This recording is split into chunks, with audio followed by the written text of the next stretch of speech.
when a woman carries that beautifully and a man decides to be ridiculous, he is going out of his way to crush her spirit. He wants to. He is sadistic. He wants to make her feel like she's ugly.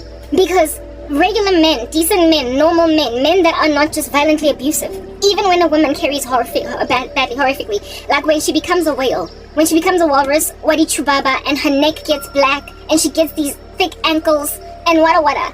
He is decent to be supportive, and he is decent to shut up about the changing nature of the woman he once knew. And the woman he knows, right? The wife that he has. When he is harassing her with the fact that, yes, like it, look at you, now that you're pregnant, he's not a man. He is something else. Regular dudes, normal men, suck it up. They basically swallow their opinion concerning a woman that should be looking like a whale because they know that she's pregnant, and now's not the time to be making her feel any kind of strange way.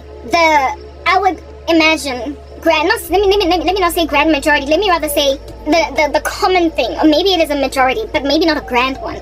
The common thing is for men to be largely decent when women are pregnant, because they know that it's an anomaly, it's a season from spot A to spot Z.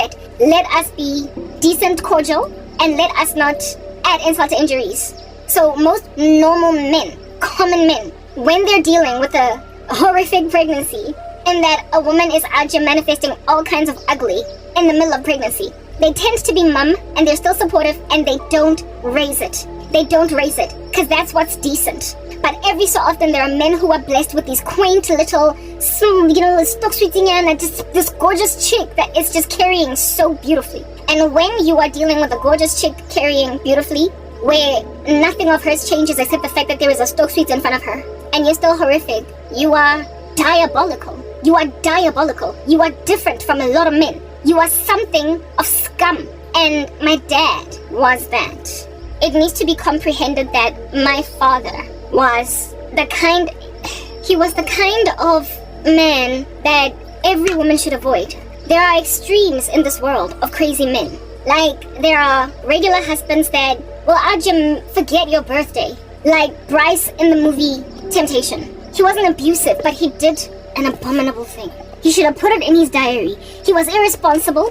He dropped the ball, but he does not qualify as abusive or narcissistic or toxic. Just negligent and do better. Do not ignore that I need that kind of attention. You can't just ignore, like, forget my birthday as your wife, for crying out loud. Like, how? Yeah. He is absent-minded, but he does not qualify. This dude who actually forgets your birthday 1 year, he does not qualify as just treacherously abusive. So they don't make them all equal. Amadota are not made equal, right? So there are men drop balls. Everybody drops balls. Everybody drops the ball in relationships. Everybody has their thing that they're supposed to be doing that they're not doing. Everybody, I'm sorry, I'm distracted, but I have got to multitask soon.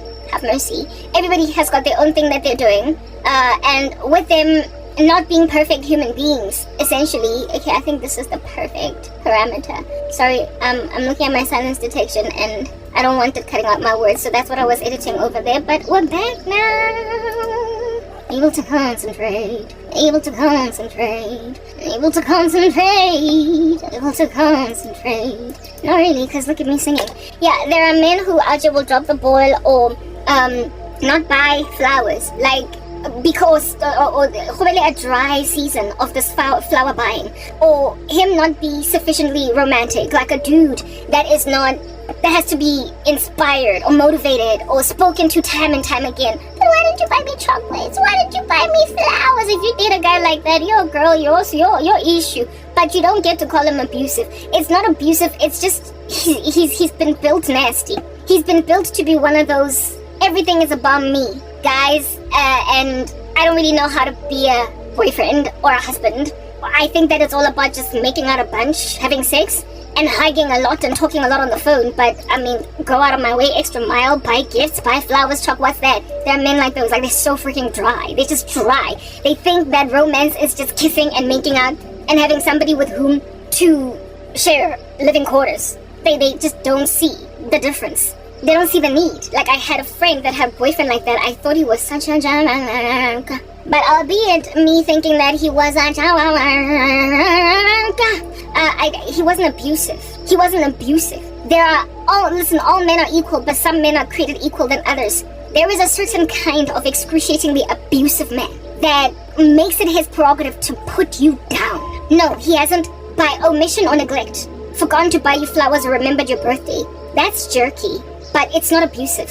He goes out of his way to make you feel that big. Guys, men like these, yes, like it. And I can see why. Because my dad was one of those. My dad went and married a beautiful woman with barely any flaws on her and made it his prerogative and his determination to put her in a place. To put her in a place. You're pretty, but relax, chill, relax. I know that there are many men that want you. And at the time of me pursuing you, you were out here being vied for by 20 other guys in the same room I was at. So yeah, fine, you're pretty. But really, don't let that get over your head. A guy that out here is going to hand out compliments like he's rationing sweets to children. You only get to have one at dessert. You only get to have one twice a week because I don't want you getting obese, little Johnny. Or I don't want you getting cavities, little Johnny. So you don't get to have all the sweets. I'm only going to give you 5. When a man is rationing compliments, I see danger gosi like that warning on the fences when they've got a bulldog behind that fence. Men who out here be withholding compliments and handing them out like treats to a little dog because it jumped over a hoop. Guzo shuba. In a marriage, when you marry a dude like that, and the beautiful thing is that you can spot this insha from a mile away. The guy in the US meganjalo, he literally felt ingati. I need to come down. I need to simmer down. I need to simmer down me. I need to simmer down in my self-aggrandized and my self-elevated perception of my absolute glory. He made it seem like I'm on that tip all day, every day. He was projecting his own reception of me because he was this tiny inside. He was the size of a pinky finger on the inside, and so because he was short on the inside, he saw it fit me now to ration me compliments. I felt high and dry when I was with that guy, and I was only with him for 3 weeks. You would imagine that when you start a relationship, a person would put their best foot forward, right? This dude rationed compliments. He rationed validation.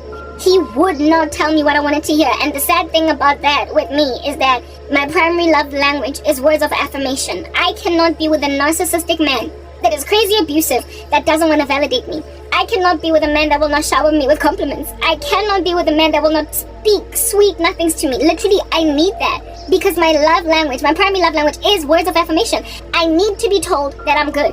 I told you earlier that the only reason why I came to even believe I was pretty as a child on the come up and as a teenage girl was because I was told by so many people when I was in puberty, when I was growing into my body, when I was becoming a swan from having been an ugly duckling. Now that I was getting noticed, so many people said it that I finally was like, oh, maybe I'm not so ugly. I thought I was ugly, but I am pretty, and I ran with it. I ran with it because people said it. So basically, if nobody ever told me that I was pretty, I would never have believed it, precisely because my primary love language has always been words of affirmation. Also, never mind prettiness, never mind prettiness. Let's talk about now intelligence. Alright? In terms of my intelligence, I never used to think I was smart until in my early stages as a child in primary school. My teachers would always call my mom in because I was underperforming. And then the thing that they would say to my mom was, your daughter is exceptionally bright, but she's lazy. That was such a common theme in all the disciplinary hearings that I have endured at the hands of teachers throughout my primary school life, that I realized that I was smart because I grew up in a household where my older sister was a star from the very get-go. She was a high performer from the very get-go, and everybody paid attention to her. And so they ignored me. And because they ignored me, I figured, whatever, nothing matters. I'm just gonna do 1 + 1 = 2. But you see, that was the environment at home. At school, however, teachers noticed. You see, I can vouch for that. I've worked with kids before. You can pick up the difference between a child that's a bit slow to catch concepts versus one that's sharp on their feet. Whether or not you're doing sums or it's literary, like you're speaking, language, vocabulary, and whatnot. You can tell the difference between a really smart kid and one that is either average or struggling. There was a time when I used to tutor for some program at my mom's company on the weekends. A school that was struggling type thing, and they needed like extra lessons on the weekend. I tutored math, grade 6 and 7 on the weekends, and you can immediately pick up, you can tell when kids are stars and when they are ahead of their grade. The way that they grasp concepts and how easy it is for them to, how little repetition that they need when you instruct them. They basically just, their aptitude is high. You can pick it up in children, whether or not these kids have that awareness, whether or not these children know that they are special in comparison to everybody else. That's why it's important for teachers to be acute, aware of children in the room, to basically put their ear on the ground, because kids don't know who they are until they get told who they are, unless they're super special and they just have a self-awareness that doesn't quite frankly exist in most children. You kind of have to let them know.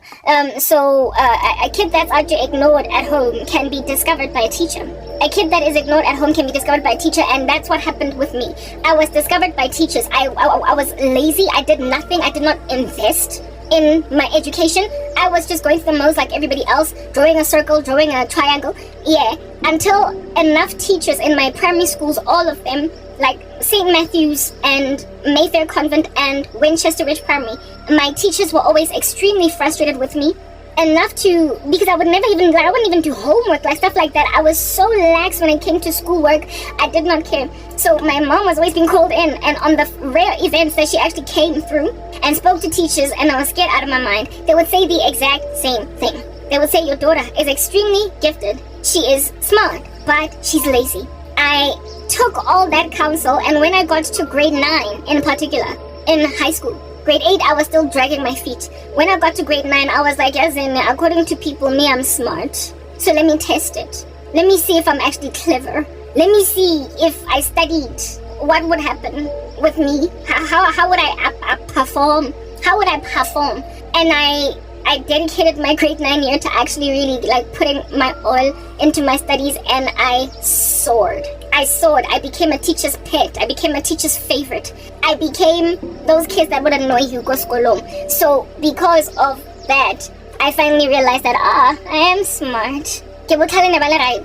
I'm smart, they were right. So basically, the rest is history. I found out I was smart because teachers noticed, and I decided to test it. I found out I was pretty because a whole bunch of people said it, and then I ran with it. A lot of things that I discover about myself, I have tended to discover them as a kid on the come up because people said it. People highlighted it. Similarly too, with my speaking ability. Okay, my cat keeps sneezing. With my speaking ability, my written ability and my speaking ability. My speaking ability alongside, hey, grandcat, just keep panda. My speaking ability and my writing ability, I thought nothing of it. I thought absolutely nothing of it all throughout high school, because I was in high school shortly after apartheid, ended, repealed and whatnot. Not shortly after, but basically black kids were still something that white teachers were growing into. They were getting accustomed to. So when it came to English, when it came, like for instance, all black kids in the very beginning of my primary school were made to attend some extra English classes, whether or not they were imagined that they could speak English after school. Not go Mayfair Convent. We were made to attend some extra lessons after school by force, because we apparently allegedly were not quite on par with all the other kids, because their primary language at home of instruction, their primary language of communication, at home was English. The Indian kids, the colored kids, and the white kids were left, but all black kids, we were made to go through this mandatory class. Literally because we were black. That was low-key racist, okay? Yeah. And then also, so basically when you were new in that school, and then also there was an issue with black kids if at all you came from a Kasi school, and they moved you to, if you came from a Kasi school and they moved you to an English school, like a suburban school, a Model C school, they would automatically like take you down one grade. You would have to start basically in grade, like for instance, I started at Mayfair Convent in grade, I was supposed to start instead of 1, that would be grade 3, and they took me to grade 2. They took me to grade 2.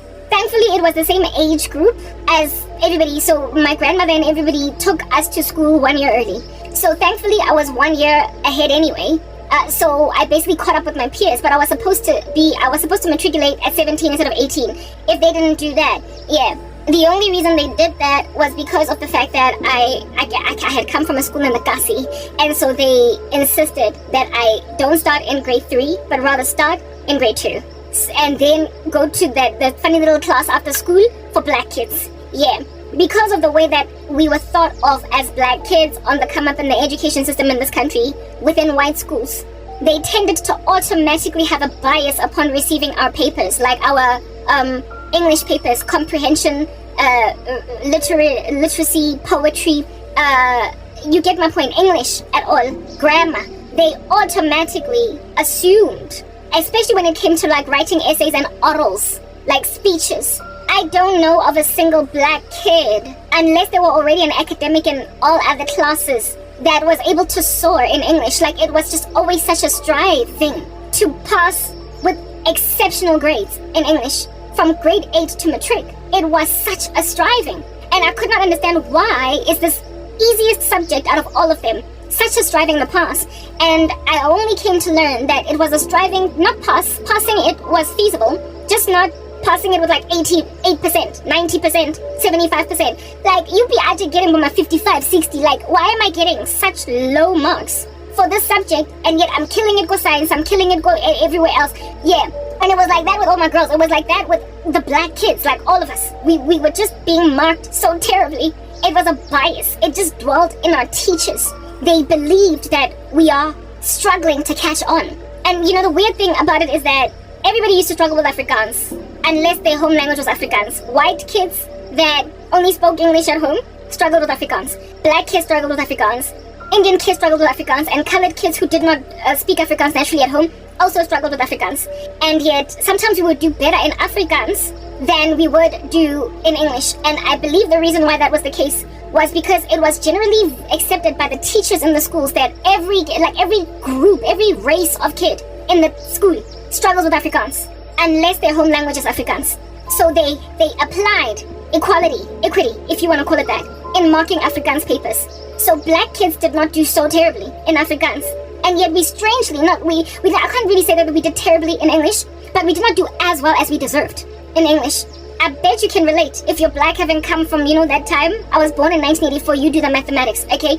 You were always just struggling to get a decent mark for English. You were always struggling to get a decent mark, even though some terms, you would get a much better mark for Afrikaans than for English, which was strange, because you would get a better mark for Afrikaans than for English, which was strange, because Afrikaans, it was a hit and miss, man. It was a trial by error. When you're asked to write a comprehension, a test, Afrikaans, it's like, did you be coming up with words at the top of your mind?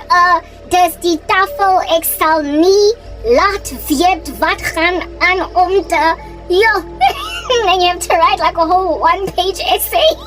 And it's just rubbish. But your teacher would give you 60%. She would give you 50% because it's like sham. It's not their primary language. Afrikaans was such a striving. That's how it used to be. But with English, we were marked down so poorly. So poorly. To a point where orals, like Hebatung, I remember there was this one oral that I did. The teacher said that you can speak about anything you want to talk about, whatever topic. And it was my turn. I went up and I spoke about fashion.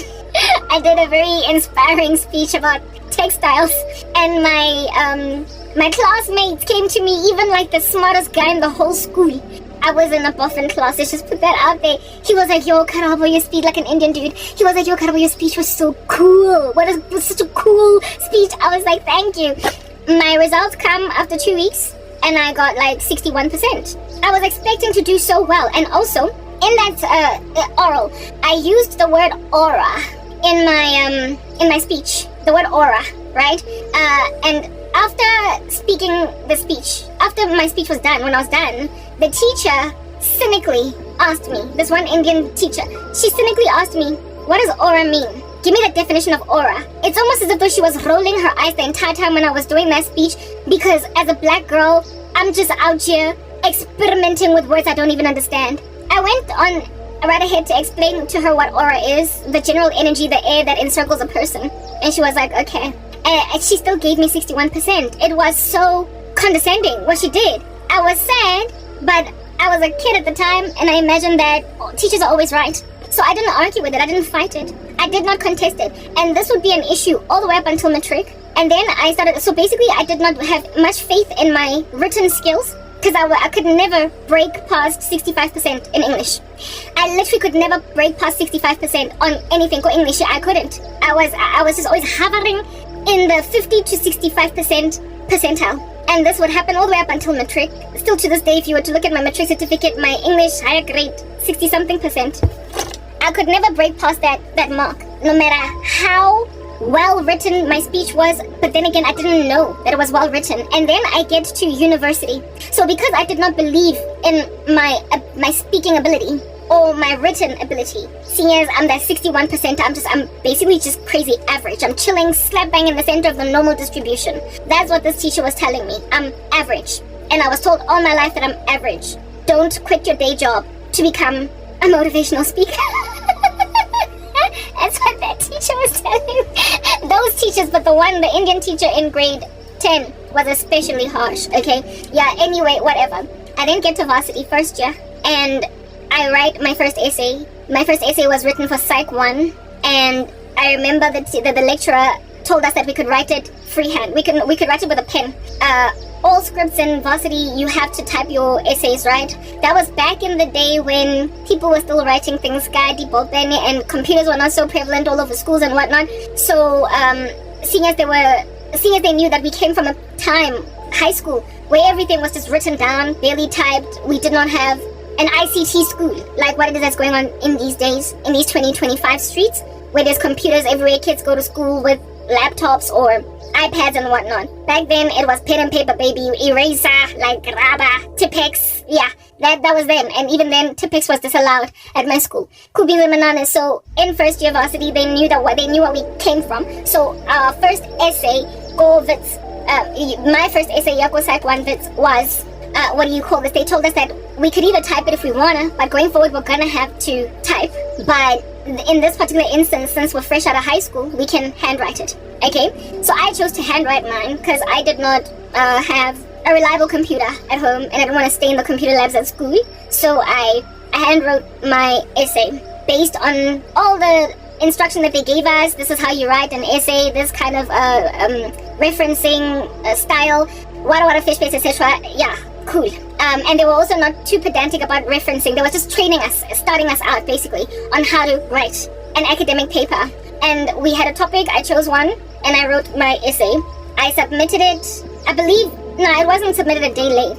This first ever essay that I've ever written was not submitted a day late. When you submit stuff a day late at Wits, well, at that time, you get minus 5%, and 2 days late, minus 10%, and beyond 2 days, you just fail altogether. You can't bring it in after 2 days.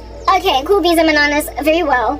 I write this handwritten essay, and I hand it in, and I'm expecting to get just like what my Mrs. Naidu from English grade 10 said. Average. I expected that my results were gonna come back like 55%, 60, or whatever. Yo, dudes. When I collect my script, go the office where students collect their scripts, there is this big, fat, chunky, and exceptionally well-written essay. Like, she literally, I will never forget that day, verbatim. She had written on the top of my script, in that red bold pen, an exceptionally well-written essay. 95%. 95%. My first ever essay at Wits University, I got 95. I had never gotten that kind of mark for English. The highest mark I've ever gotten on any subject was 100%. There was a science test, chemistry, that I got 100% for. In grade 10. Yeah, but I never really saw 100% again after that. Give or take, I meandered. Because when you get to higher grades, 100% becomes a little bit of a suga. No, actually, I came real close. Go Wits. I came close. My first test, comp meds, go Wits, I got 98% or something. Yeah, okay, I came close somewhere in the future, but 100% has been rough to achieve these days. Maybe that's why people are hurting me. Anyway, whatever, because unreasonable, whatever, cool beans and bananas. So that was the highest mark that I have gotten, and like, just like on an essay, like, now what, like 95, yo. When I saw that, I was like, yo, initially, my first response was she was drunk, or not drunk per se, but she's not serious, hasho. I would then go and right ahead to write more essays, and of course the next ones I would type them, and I just kept getting these high marks. So much so that I started to trust that I am going to get a ridiculously lofty mark for my essay. That I would start submitting my essays a day late, 2 days late, telling myself, I mean, what's 95 minus 5? It's 90, so I can take that. You get cocky. I got cocky. And one essay, indeed, I delivered it a day late. And I came out with 85% because I had gotten 90% overall. 90 minus 5%. Yeah, I started to get cocky enough to submit my essays or my assignments 1 day late, and I noticed this trend not just in psych but all the other subjects that I did, even though some of them I dropped them. I took up political science. I don't even know why I did that. I used to hate it, and I was never even sure about what I was writing, because my research was just so all over the place, and yet I would come out with 80, 75, 83, 84, and I was like, hey, Batong, people seem to think I'm a good writer. And then this is university, and the lecturers here, the educators in this environment have some kind of a lack of bias because they deal with so many students. They have so many students, and they don't know them all the way that your teachers in school can know you intimately when you were in high school. And so they don't have biases. They just mark you based on literally what their opinion is. And so whether your surname is Chabalala or Hlongwane or Mazibugo or Thomas, it's irrelevant. They just blindly mark the script, not knowing who the student is. And only as the years progresses, they start to know who the students are, because, teachers tend to favor kids who do really well. So they will then know you. They will know that, oh, okay, so this is you. I can put a face to the particular student type establishment thing. But in the beginning, they just blindly marking. And the blindness of their grading confirmed to me that I was good at writing. At least writing. It confirmed to me that I was good at least at writing. And as the years would progress, I would then get, like, for instance, there was this one interview that I went to go Nedbank in order to go in, because I was interviewing for a job as a training center administrator.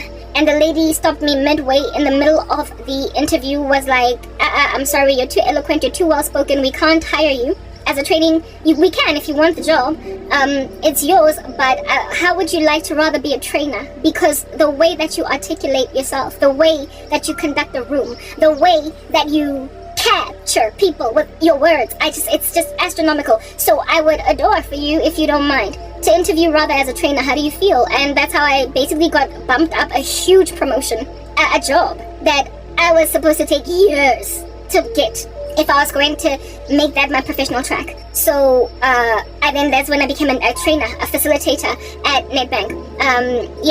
Work go Hatfield in Pretoria, and it was at that juncture that I then started to believe that I'm an orator, I can speak.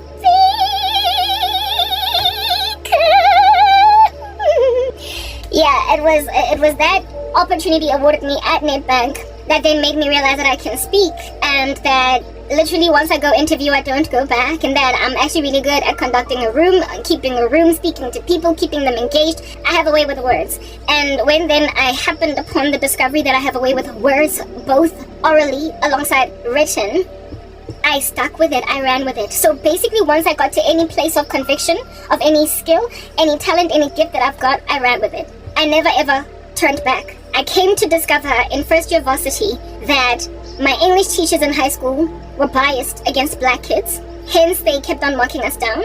So I should have gotten far better results in English than what I did get. Because how in the world am I doing so much better in essays, in basically that which requires my literary skills? How am I doing so much better at a higher learning institution, a university, better than high school? Like, that means that something was wrong in high school, something was broken.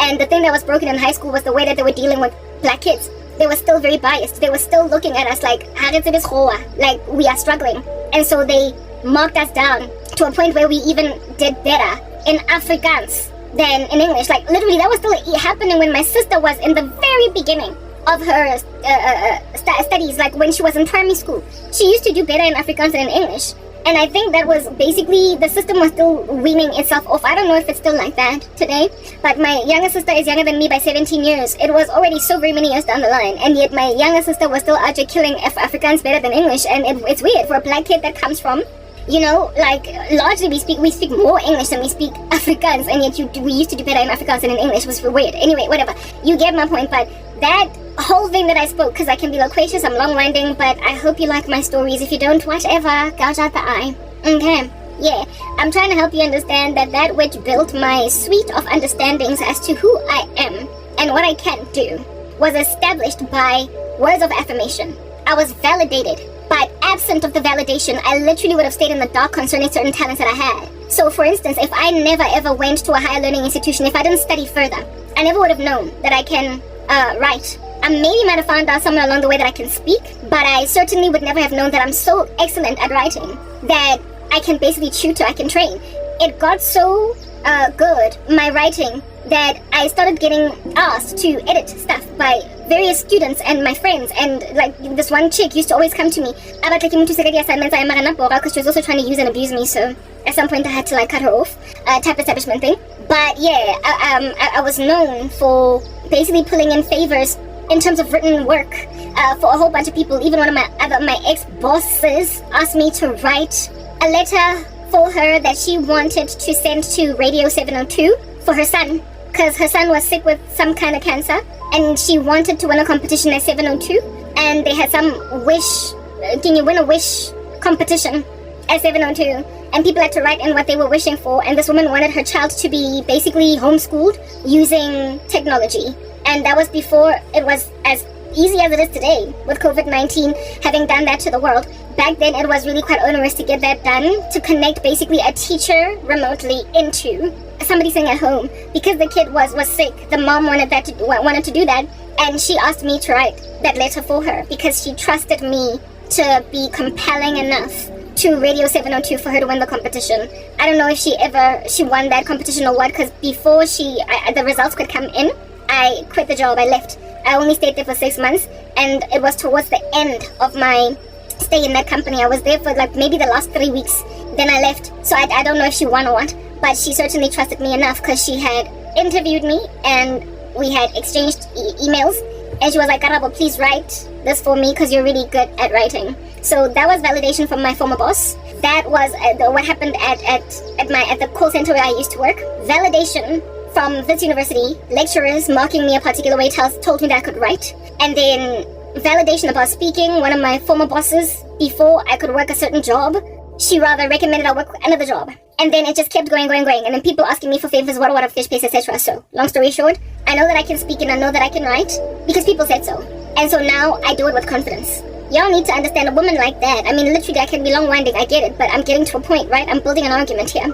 A woman like that, a person like that, be it woman or man, you cannot throw them in an environment where somebody is out here rationing compliments, rationing validation, like the way that you would ration sweets to a child. Like, you only get one a week because, Johnny, I don't want your teeth to get cavities. Whatever the proverbial cavity in this particular instance might be. It is what? My ego?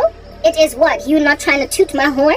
It is what? You trying to put me in my place? I apologize, you are a narcissist. You are ridiculous. And there are women that can take that level of crazy, that's thriving in a relationship, maybe because they have got another love language that is primary to them. Maybe they like physical touch or whatever. I like that book, The 5 Love Languages.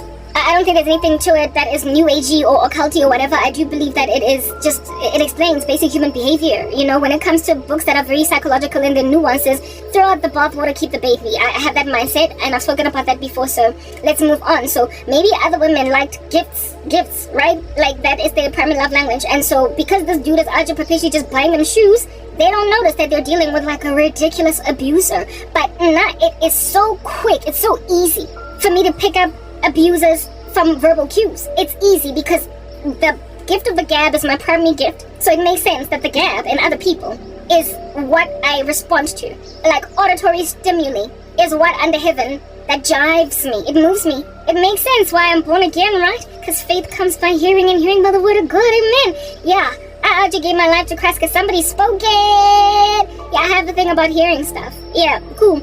So, seeing as I love to hear all things mellifluous, sweet, sonorous, and wonderful, and I can jive with that, how much worse then will I unjive? The very antithetical opposite extreme of jiving, when it is horrible words, when it is crazy withholdings, when an individual, like the guy in America, he would throw me with several dollars and yet be mum concerning, what kind of a person do you think I'm great? Do you love me? Do you think I'm pretty? Do you think I am... You get my point. Whatever it is that might be something that affirms me, validates me. He just would not part ways with it. He wouldn't part ways with it. And then my ex of 5 years, I didn't feel loved by him that much, which is why today I am as puzzled, shocked, and out of my mind, whacked on the side of the head like as with a pan. Alright? Echisang, like oil, leaving like a whole, like, 3rd-degree burn on my face. Yeah. By how today, all these, like, 13 years down the line, he is still literally trying to slide into my DMs through satanic magic. I can't believe it. Because he also was mum on his view of my overall glory. Right? I never felt loved by him. And I never felt pampered by him, even though he was full of gift giving. It was not my primary love language. And he did not quite know that, right? My ex-boyfriends, the ones before him, the reason why they were able to wrap me around their finger, did you have to let it linger? Did you have to let it linger?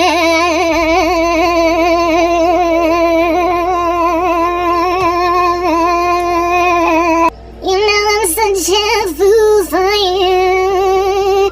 You got me wrapped around your finger. Did you have to let it linger? Did you have to let it linger?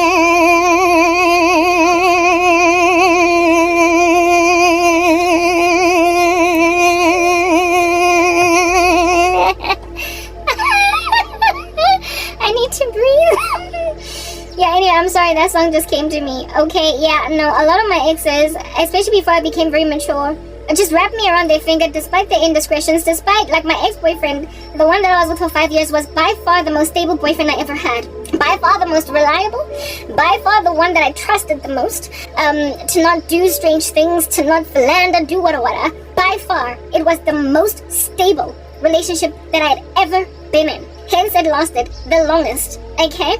Yet, the way I was so zalad with, played around like ping pong, ping pong, ping pong, ping pong, ping pong, pong by my exes, compared to him, is out of this world. Hence why my ex-boyfriend had to invest in so much witchcraft. Like, I keep saying that he is the only guy that in the relationship was manipulating me with spirits. Everybody else didn't need to. There's no boyfriend that I'd ever been with that in the middle of the relationship harassed me with witchcraft. It was only after we broke up that they tried to hook me with the bring back lost love, don't ever get married, whatever. But this one literally was busy with me while we were together. And the reason why this was the case was because this dude was butterfingers where I was concerned. He was perpetually on shaky grounds because the Bible says of a woman to Adam, to a man, men, husbands, love your wives. Because love is so important to women. We need it to feel cherished. We need it to feel adored. It is huge. It's mammoth. It's bigger than respect to us. We cherish it and value it above all else. And if a woman feels loved, you'll have her wrapped around your finger. You'll make the poor thing linger. And she will have to just linger.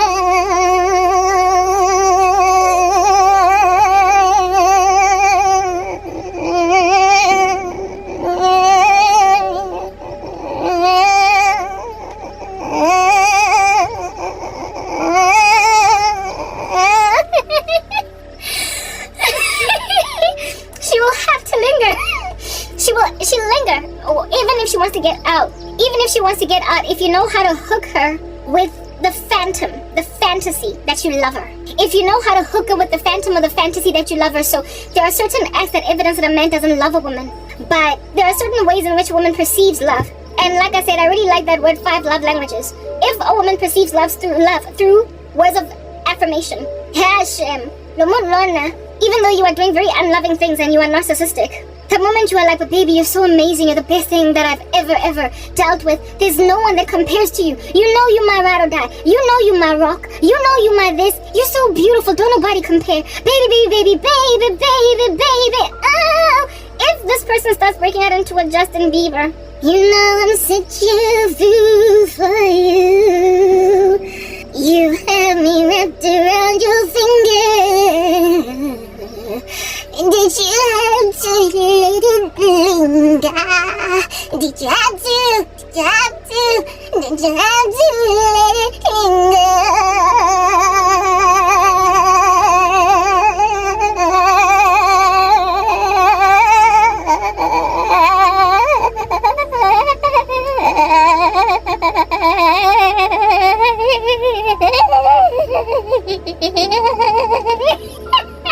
With tears in her eyes and an exquisite apprehension, she'll put her suitcases down and stay.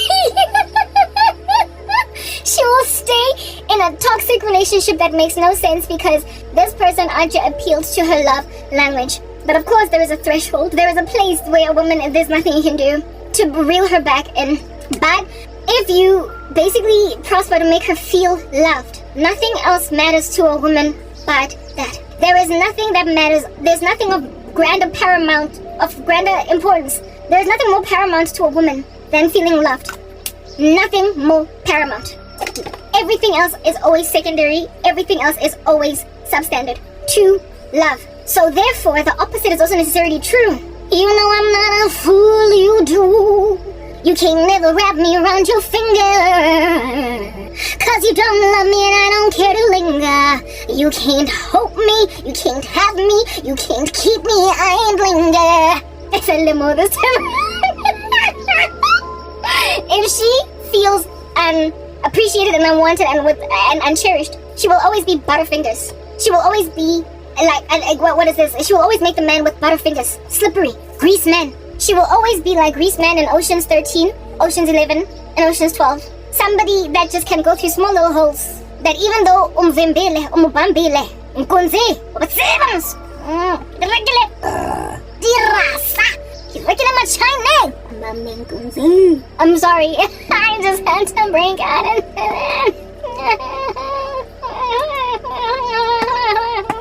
Anyway, whatever. Yeah, no, this woman, if she does not feel loved, the person in question is going to be dealing, she's going to be dealing, he is going to be dealing with a punyugabampeta woman, like she's unkeepable, ungraspable. But if this dude is violently in love with her, he will then basically become kind of psychopathic murderous. He will become, homicidal. He'll become abused. He'll become the stuff of murder, suicide. You're not going out of here unless it's in a casket. You know, freaky kind of sociopathic. It's giving eerie. It's a warding Ted Bundy. Yeah, type establishment thing. The kind of guy that GBVs a woman because she wants to go. Yeah, slippery fingers. But why does she leave? A woman tends to leave because there is no love. Like, that's literally largely the biggest reason, the be-all and end-all reason why a woman would leave a relationship is because she is feeling unloved.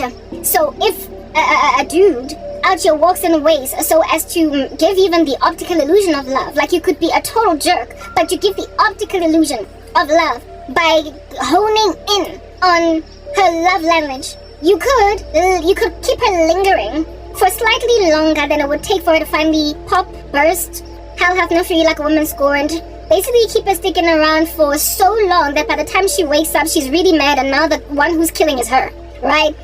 So I'm not out here pontificating dudes use psychological methods to keep a woman lingering because you're gonna end up like Flaba Baga. You're gonna go in the ground. Because a woman that keeps on being yo-yoed without there being the comprehensive awarding of love, but rather the manipulation with love. It's just a ticking time bomb. She's a powder cake. She's gonna kill a man. Because of frustration in all these other areas. They are going to ultimately fester and create such a petri dish of violence that when she pops, the dude is out like a line. Hence that show on TLC, Snapped. Women who kill. Yeah, women snap because they keep on getting reeled back in with love gestures. Without the guy pulling his weight until she gets so fed up that she shoots him because she's frustrated that she can't leave. That's actually how women end up killing men. Men kill women because they're frustrated that they're leaving, whereas women kill men because they're frustrated that they can't leave him, and he won't stop hurting her. So the best way is to eradicate him by neutralizing him. That's literally how it works. Like, y'all know that. Like, come on, you gotta agree with me. Crimes of passion are two-pronged. Men kill women because they're trying to go somewhere. They're trying to leave. They're trying to escape. So they want to hold on to them. But women kill men because they can't get out. Because they can't let go. Because they want to, but the men keep breaking them so much that their frustration with them being unable to let them go makes them kill them. So, my daughter, you can manipulate this particular theory that I'm out here formulating. Yeah, you can try and use that, but understand that you must write your last will and testament right in that relationship, because the woman is gonna pop a fast one in your gut, okay? Yeah, from being frustrated from not being able to leave. The strategy of y'all bringing women back home by giving them exactly what they want, but not pulling your weight and all the other things they cried about. It's a mortuary waiting to happen, I'm just saying. And the person that's gonna be lying there, is the man. Yeah, that's gonna be you. Anyway, do you if you wanna be that cadaver.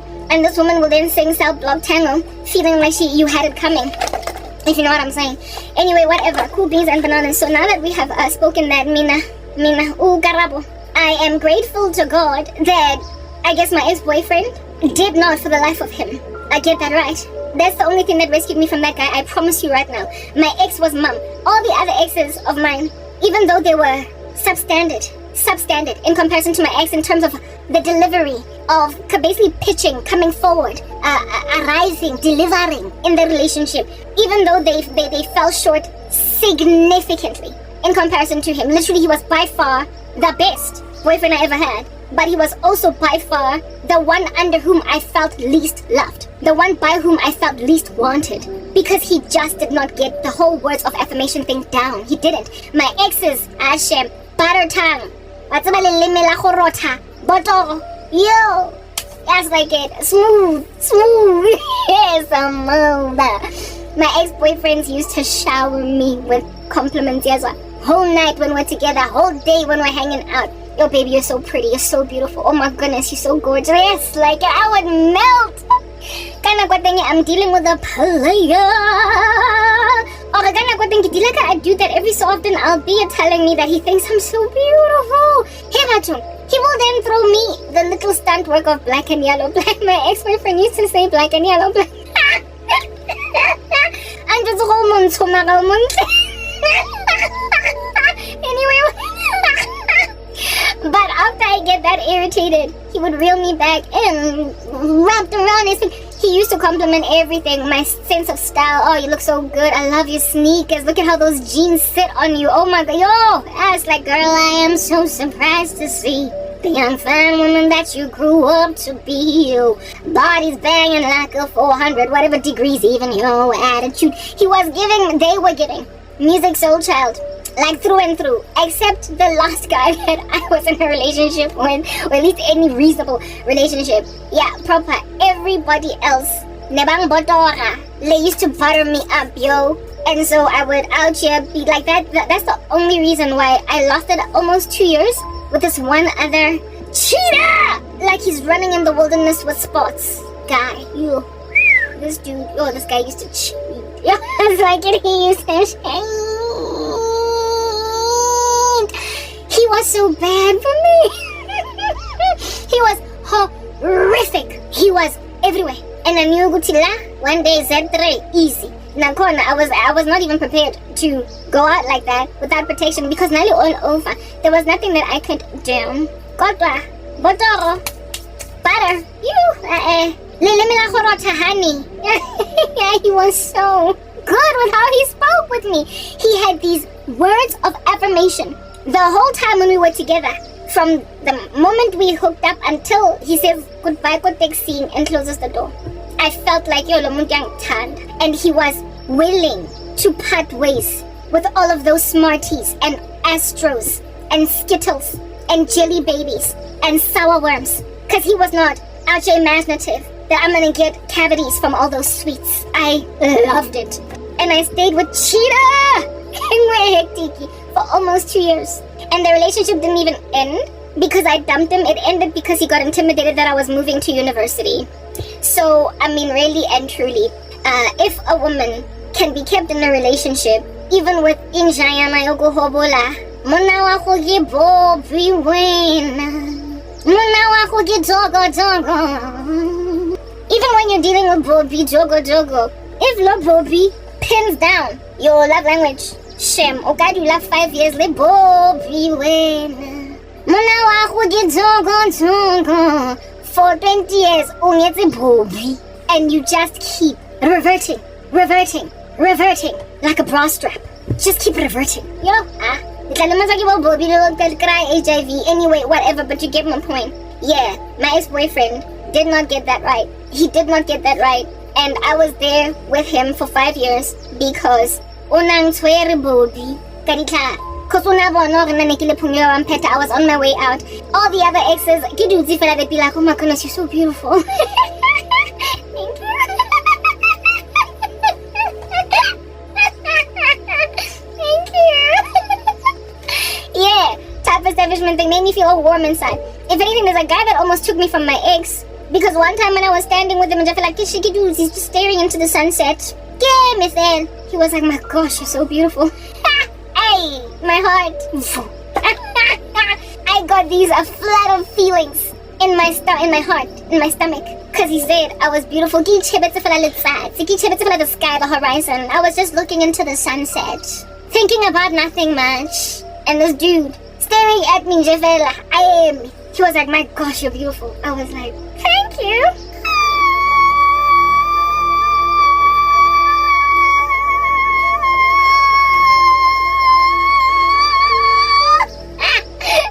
And I gave him a chance.